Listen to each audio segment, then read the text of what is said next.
کہ جب بھی کوئی علاقہ فتح ہوتا نا حضور فتح فرماتے تو 3 دن حضور اس علاقے میں رہتے. جب بدر فتح ہو گیا تو 3 دن حضور وہیں تشریف فرماؤ.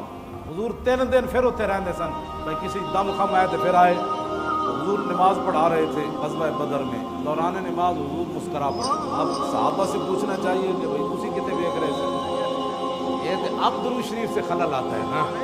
جب نبی علیہ السلام نے نماز مکمل فرمائی کہتے ہیں میں ایک نہیں کی گا اسی سارے صحابہ نے مل کے عرض کی تھی یا رسول اللہ اسی ویکھیا تسی نماز پڑھا رہے سی نالے مسکرا رہے سی. یہ صحابہ کوئی خلاف شرع کام کیتا ہوندا نا. انہوں نے فرمایا تسی نماز پڑھتے پے سی یا میں دیکھ رہے سی. میرے آقا نے نہیں فرمایا تم خلاف شرع کام کرتے ہو. تمہیں میرا خیال آ گیا. یہ تے عقیدے ہن گھڑے گئے نا انگریزاں دے کہن تے. حضور آپ نے قسم فرمایا. نبی علیہ السلام نے فرمایا جی مرہ میکائیل ہو. میں جب میں نماز پڑھا رہا تھا تو میرے قریب سے میکائیل گزرے. والا جناحی اثر الغبار اور ان کے جو پر تھے نا اس پر بدر کی مٹی جو ہے اس کا گرد و غبار تھا. وہ راجع من طلب القوم اور وہ کافروں کے خلاف جہاد سے واپس جا رہے تھے میرے غلاموں کی مدد کر کے. رسول اللہ نے فرمایا جب میں نماز پڑھا رہی سی نا میرے قریب تو گزرے میکائیل تو فضحک الیہ مجھے دیکھ کر میکائیل کہنے لگے جناب ہن راضی ہو. فرمایا فتبسمت الیہ. جب انہوں نے کہا ہن خوش ہو تو میں کہا ہاں آپ جائیں اب میں خوش ہوں.